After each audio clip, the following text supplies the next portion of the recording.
Yes, hello. Don in London. It's October the 14th, or the 14th of October, whichever way you like it. My video is all about recovery from addiction to either substance or behaviour.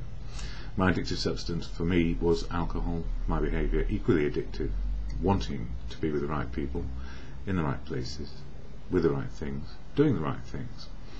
So wanting to fit in, needing to fit into life, and not having much of a clue, because I just didn't learn what my path could be, or what my preferred way of living could have been. I just followed what was going on around me. So a bit of a sheep in some ways, following the next best thing, next best experience, next best whatever it ought to be, based on the people I was with. So a follower of whatever. And I found that drink made it all possible. Life was better with alcohol. Or at least it seemed so, because I could fix the way I was feeling. And having fixed the way I felt, I could operate and be a part of, be included, have a level of control which I thought I had. But in the end it turned out, in many respects, that alcohol did fix the way I felt, but without it I had no understanding of what direction to go in, and what was possible and not possible. So after many years, indeed decades, of doing things which I thought I ought to do so it would look right to other people, I broke down and couldn't do it anymore, and I had to say to myself, this just is not working, I don't know what to do. And I guess it came down to, in all departments of my life, to do with work, career, relationships, being married or not married, not having children, all the things which often are taken for granted as the best way forward, didn't happen for me because I just didn't know how to be me. And I don't blame anybody for that, it's just the way life turned out. But nowadays, one day at a time, I get to learn a little bit more about who I am, what I can do, what is good for me and what is not good for me. And how did I get to this place of being able to cope with reality? Well, I didn't do it on my own, although I persevered for many a year trying to look right, and with self-will strong, willpower strong, carried on trying to do what I thought I ought to do, rather than really look at myself and say, hang on a minute, you're being driven mad by trying to do what you think you ought to do. And drink is the best friend you can possibly have, because it takes the edge off, it makes life less painful, and offers a lot of oblivion from reality. So I guess I ran away from trying to find out who I could be. And it took a long time to break out of this habit, which became an addiction. So, addicted to alcohol, people, places and things, in a very unhealthy way, not really exercising much freedom of choice. And that's paramount to me these days, just to have freedom of choice, just to choose what is good for me, rather than fit in with what is bad for me, or just didn't work. It doesn't mean I've wasted any time in my life, because every experience along the way has had great value, because it's helped me establish a sort of embedded wisdom in my head. The wisdom of not knowing, and then the wisdom of knowing what to do next. But the recovery, or getting into recovery from addiction, came about because I did, in the end, after many years, ask for help from a professional who said, I can get you dry. In other words, not drinking for a few weeks, and then maybe you need some support as and when, on a daily basis. And the best place to get that I know, this is the professional speaking, not me, is Alcoholics Anonymous. And I never really thought about AA or Alcoholics Anonymous as being somewhere I would end up, or find comfort and happiness, just to be happy in the moment of now. And would I be brainwashed by it? Would I find that having given up alcohol, I had to take on something else? Well, the answer was yes. The answer was very simple: to live life free to choose, based on what life is today.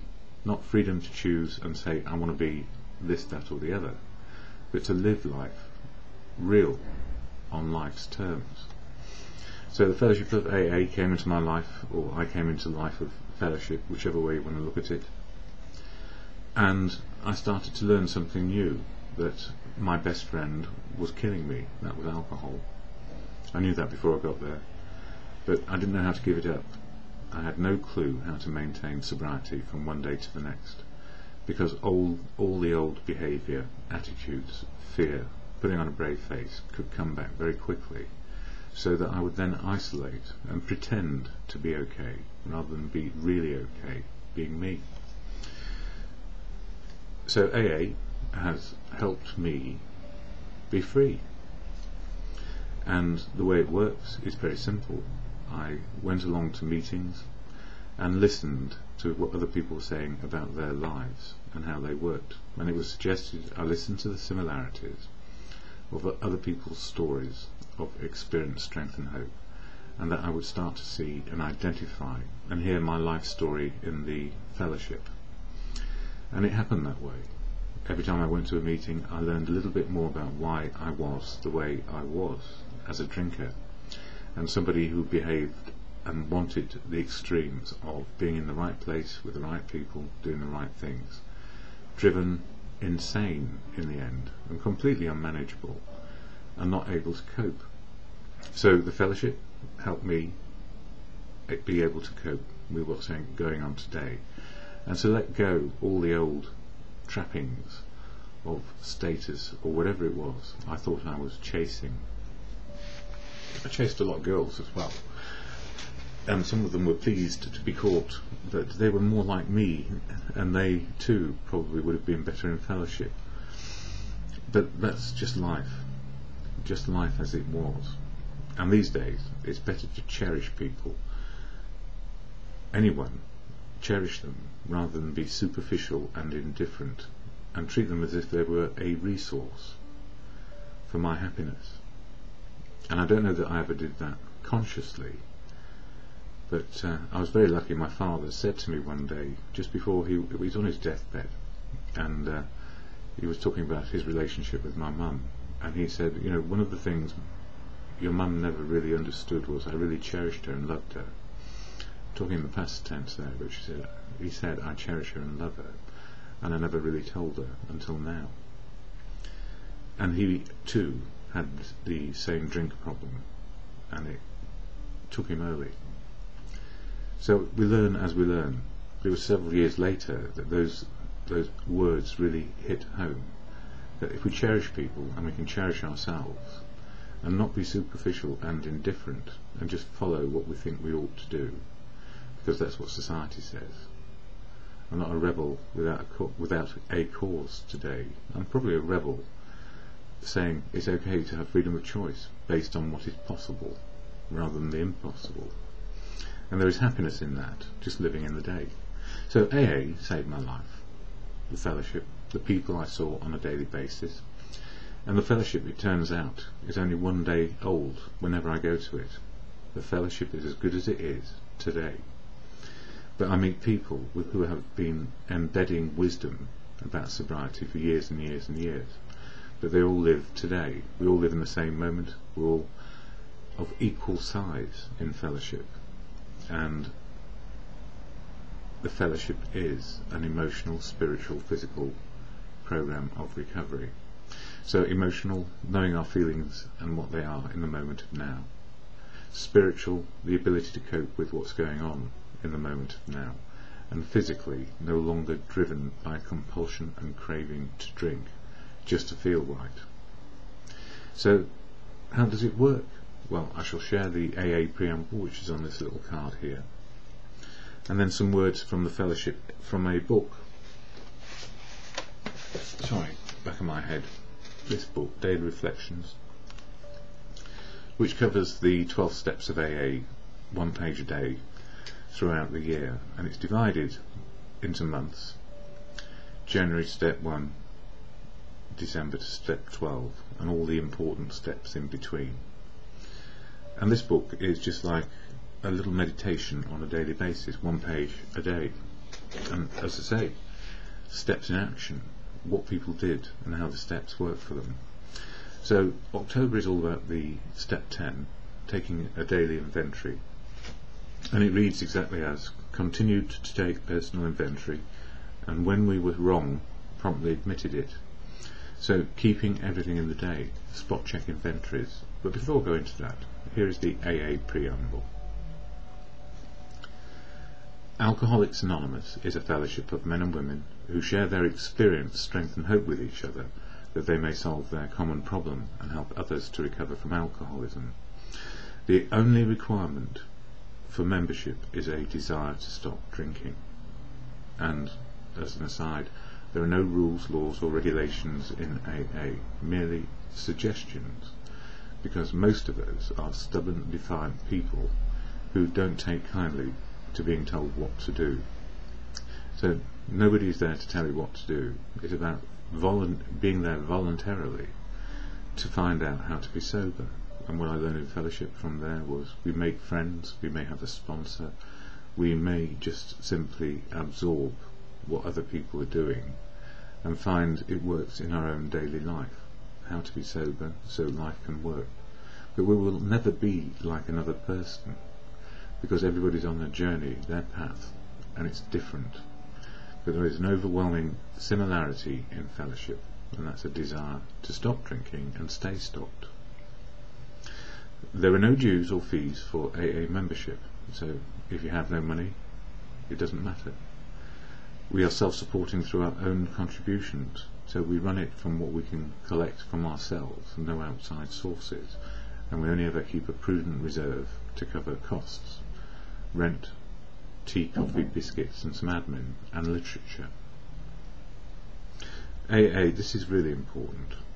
AA is not allied with any sect, denomination, politics, organisation or institution, does not wish to engage in any controversy, neither endorses nor opposes any causes, which means that the fellowship is there for one thing, and this is the primary purpose which follows.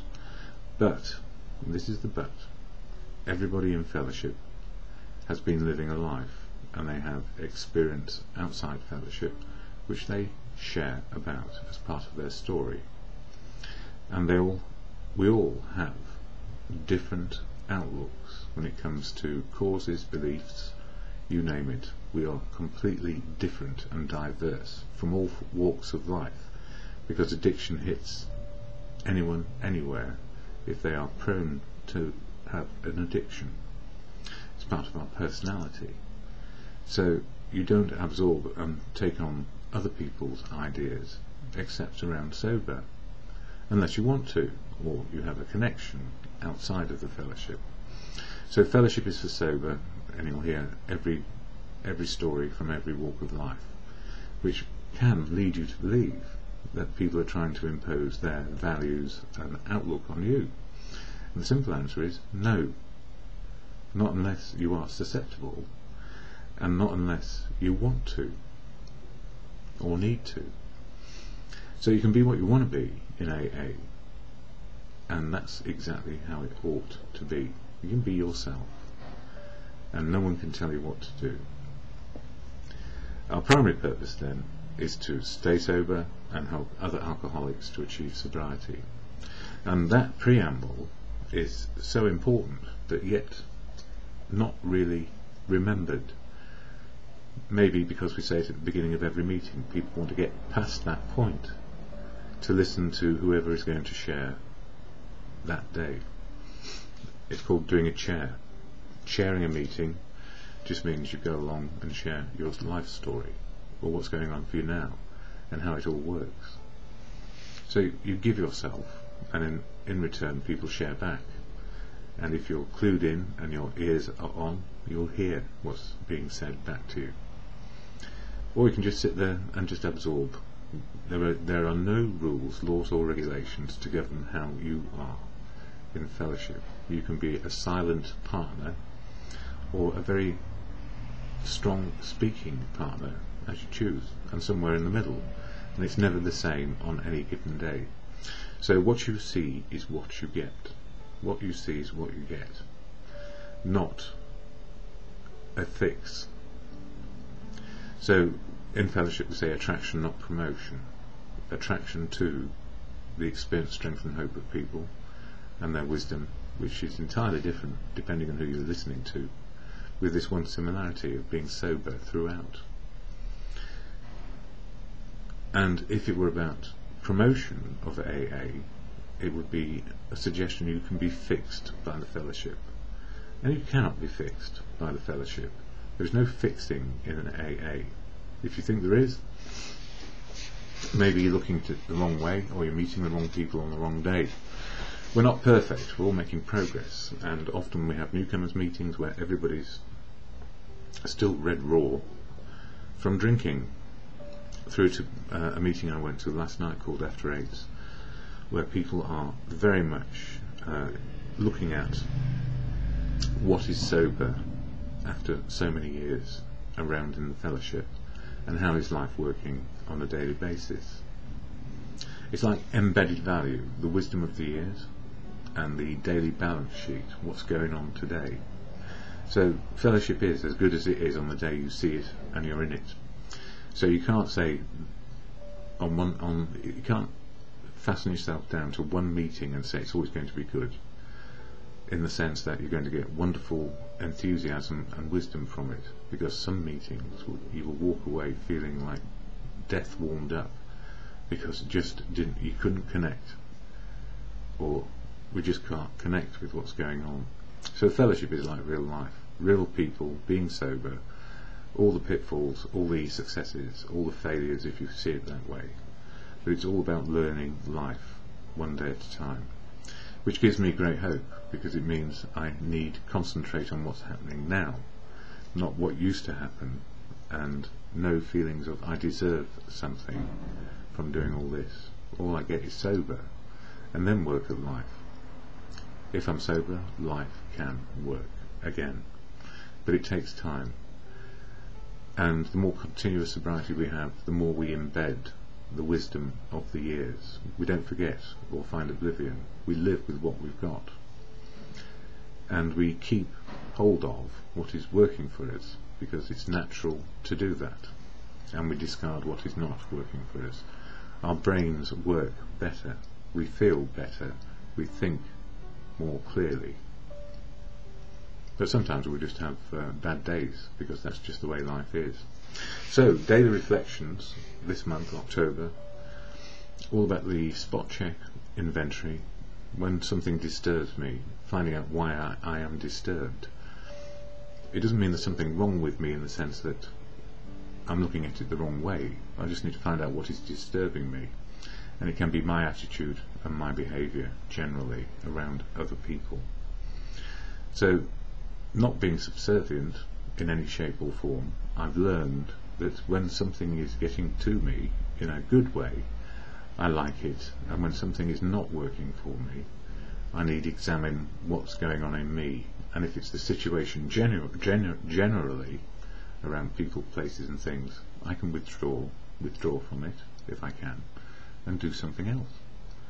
And as long as I don't get stuck thinking I have to, by obligation, be there because I ought to be there, then I won't get stuck in old ways of fearing what will people think of me if I say no. So one of the most important things for me has been to learn how to say no. An emphatic no is better than a half-hearted yes, because it's a pathway to resentment. So if I say yes to something, I hope to be able to do it. Sounds good in theory, but it only works in practice. It's no good me knowing it in my head. And this is what's good about the 12-step program. The steps only work when you've got the experience for them to work. So we have to be in the outside world yet again on a daily basis to see how these steps work in practice. So steps in action is what it's about, and step 10 is one of the most powerful ones. Looking after how we feel about ourselves and what's happening around us. Knowing we can influence to an extent, that we are not on this planet to impose our will on other people, nor are they to impose it on others. We have society, freedom where I live, and democracy, and the same applies in fellowship as well, except in fellowship it's more anarchic, simply because we are looking for the truth, what is the right path for everyone, and never actually having a sect within the fellowship which is looking after their own stuff and leaving the other people on the outside. It doesn't work that way. That's why it's a bit anarchic. So it's not bipartisan or multi-party. It's the true anarchic democracy where good conscience comes to the fore. Anyway, that's just how it is. So daily reflections this month, all about step 10. I know I go on a bit about explaining these things, but I feel it's so important to understand how fellowship works in unity, service and recovery. Those are the three legacies, as they're called. Unity, service and recovery. So we all work together around sobriety, and we're not leaving people on the outside. So it's full inclusion as you like, and you do what you like. So AA Daily Reflections for today, a programme for living, and it says here, we retire at night, we constructively review our day. This is the spot check inventory, or daily inventory. Then, on awakening, let us think about the next 24 hours ahead.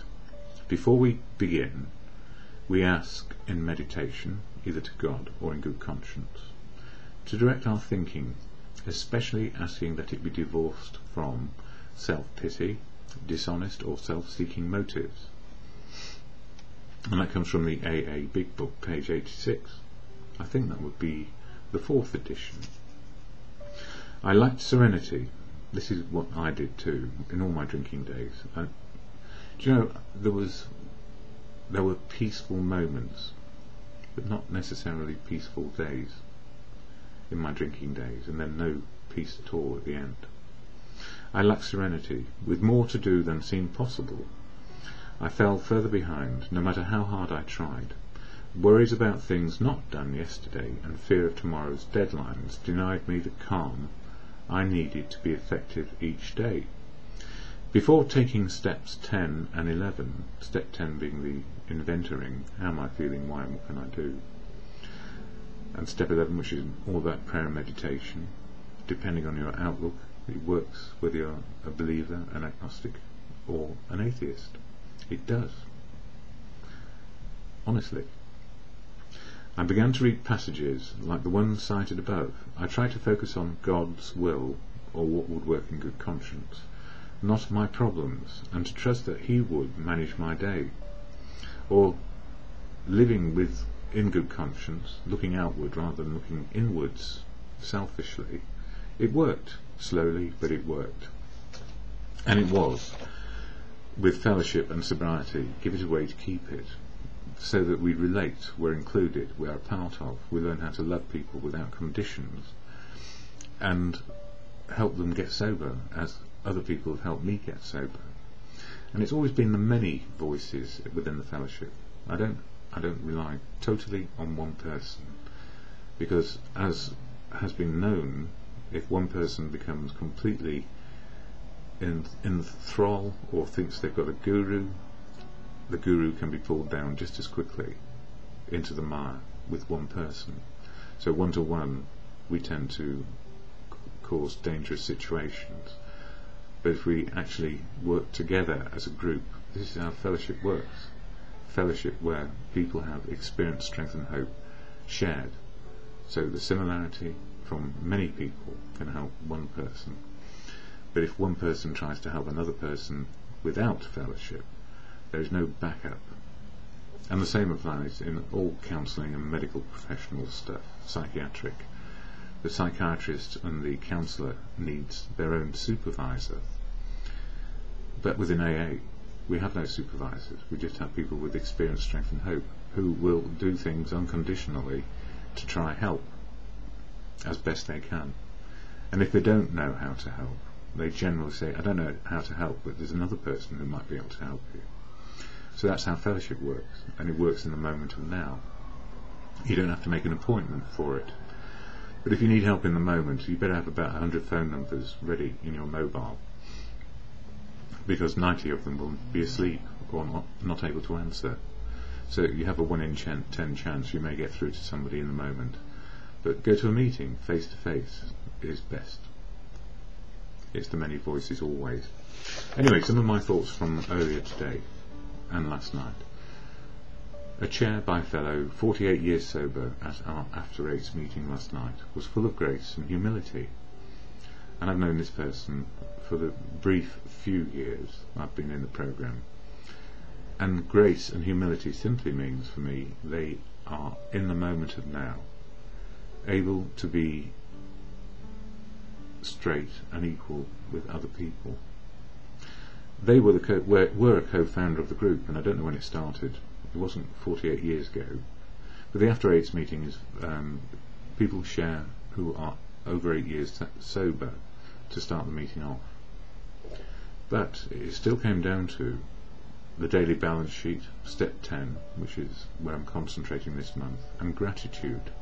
So the spot check inventory on a daily basis, any time of day or at night, what's disturbed me, what's worked, and gratitude is part of that. A touch of the iron fist in the velvet glove. I mean, the iron fist is this, it's the strength of the years sober, and the velvet glove, the common touch, as I would put it. So you know the strength within the person, yet they don't actually bend you to their will in any shape or form. Strength and wisdom tempered by love in fellowship, and love in fellowship is unconditional. I'll only love you if you follow this particular sober path. It's not like that. Love is unconditional, not based on physical attractions or anything like that. It's helping each other in fellowship. However, people do get attracted to each other, just like any walk of life. So sometimes romance does bloom. And never say never to these things, because I was talking to a friend of mine yesterday. What's most important in any relationship is companionship. And as I'm now at an age where companionship is probably better than some other aspects of my life, then thank God for that. It means there's always hope. But I'm very happy where I am, thank you. An opportunity to share and utilise old skills and wisdom is always a challenge, and this was me yesterday. My life has moved on to different challenges. How I used to be can be good to help others. It cuts deep into the inner resources within me. Now, part of the reason I don't do all the things I used to do is because I broke down doing them, and I lost the impetus and the desire and the need to follow that particular career path. It was always more of the same, and the problem is, if we keep on doing the same thing over and over again, and all we ever measure ourselves, in my case, was by the amount of money I was earning, which was fairly good, I had no happiness because I had no family and all the other stuff which would have been important to me, and I suddenly became very, very severely depressed. I don't know if I threw myself into an anxiety state, but I ended up in one through sheer exhaustion. I thought if I worked harder, life would get better. I just worked harder and wore myself out. And still yet I can see how to do particular things within organisations, and sharing it brings back old skill sets which don't necessarily help me in my sobriety. I know, and this is true, that some careers we burn out at, and although we can do a bit towards helping people with old stuff, I need to be careful because it wears me out emotionally. Not because I don't like it, but simply it wears me out, and it pushes me back to old skill sets and old thinking and feeling. So I can do so much of that, but I'm on a different path today. So I'm tired out this morning because 2 or 3 hours of doing that is as much as I can do, and I have to be careful. I have a less, I suppose, less robust way of dealing with that particular sort of career. Although apparently I should have been doing it till I was 67, as the rules on living and pensions change. Yes, each day I learn my limits to what I can do safely and cannot do. Self-awareness is key. So how am I feeling this morning? Tired out, mentally exhausted by that. And it was good to go to a meeting last night and just listen and just share a few, some common threads come through. I met somebody I know, I'm beginning to know pretty well. I met them 20 years ago, before, just as they were entering the different fellowships to deal with their addictions. And they were engaged to a near neighbour all those years ago. And then suddenly, years later, I find them in the fellowship. And they are extraordinarily helpful and loving. They just do what they can do for people. And it comes from the heart, not from the head. No, not taking advantage or anything like that. Just from the heart. And being absolutely in tune with their recovery, so they can help other people. Not everyone, just some. Hearing people talk about their spiritual awakenings helps me find the truth for me. And I always wonder about spiritual awakenings, because I'll read it out and then I'll explain it. From day one, born into the world, I feel spiritual was and is living in the moment. Every experience, good or bad, or in the middle, shapes me in the moment. I hope what you see is what you get, as truth, love and wisdom works just for today. So what does sobriety give me? Well, it gives me a better understanding of truth, love, that's how to love people and be loved back, and the wisdom which often comes from everyone else around me. So I'm a part of it, I'm not the centre of it, but I hope I'm in the middle of what is going on enough that I can keep safe and be sober and exercise better choices based on real life. And spiritual, what is spiritual? I still hold dear the notion that spiritual is the ability to cope with reality. And as someone who lived partially in reality in order to make a living and try make relationships work, I was always trying too hard. I was always taking responsibility for everything, when indeed I didn't have responsibility, nor was it wanted. So I was continually overstepping the mark, overwhelming the situation. Good if you need to get things done and start things up. Bad if you want consistency and levelness and balance. So we all have our personality traits and where they can take us. In my case, to very extreme situations, which paid well, but also undermined relationships. So that's where I got to this morning.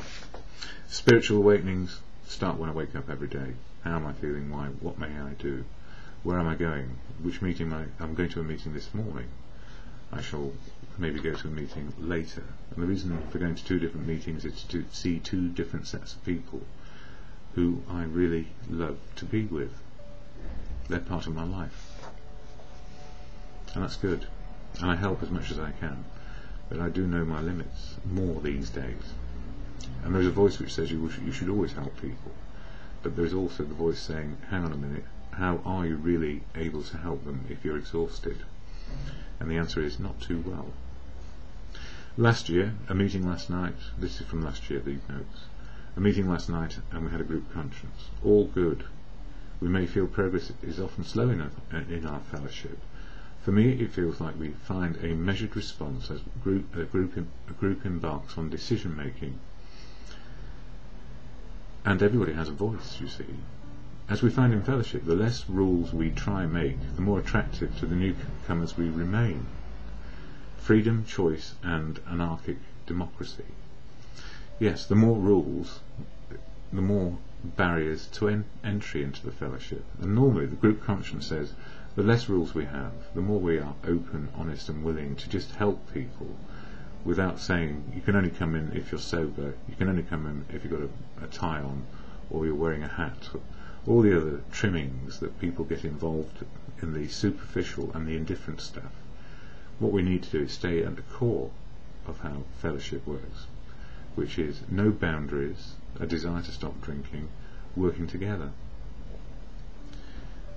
Step 10 last night. I want to impose my view on others. Yes, this is me with regard to this meeting. My step 10 in relation to that was I wanted to impose my view on others. I kept silent. I felt the rise of my ego. My way is best and I know what is good to do. And then I smiled, let go and listened. The best way emerged as time and debate of many people made possible the best choice for everyone. The best choice for everyone today. Not my choice, not my way or the highway. And the best choice was actually better than, I think if I remember rightly, yes it was a better choice than I could have come up with myself. And it meant that it was truly anarchic, where people shouted at each other. This is over a year ago. I know which meeting it is now. The cogs were around and you remember exactly why that was happening. It was a change for the worse, which was then debated, and it became no change, but with a little bit of added something, taking away yet another rule which would get in the way of people coming into fellowship. And that's the whole point. No rules, doors open, help people, open, honest and willing, not trying to shape people into what we think they ought to be. The 12 steps of AA are a self-appraisal system of living in the moment. As I think nature, providence, or a God, if there is one, depending on your belief system, I don't know where I stand in that. I know that experience has taken me always, atheist, agnostic and believer. At the moment, I'm very happy to say that truth, love and wisdom is the foundation of where I move forwards. Truth as it is, not as my opinion, how to love and be loved without conditions, and wisdom which is shared and learned from each other. Now that's a good definition for me of God, truth, love and wisdom, and far bigger than me, a bigger higher power, because I can plug into the world rather than just plug into a bottle of alcohol. Enough. My videos always end with the serenity prayer, which is to the God of your understanding, or simply good conscience, or truth, love and wisdom. It's a meditation, an exhortation which works any time of any day. Can do, can't do. I can change me and my attitudes and behaviour. I can't change you, your attitudes and behaviour. And keep on learning the wisdom to know the difference. So the serenity prayer as it is.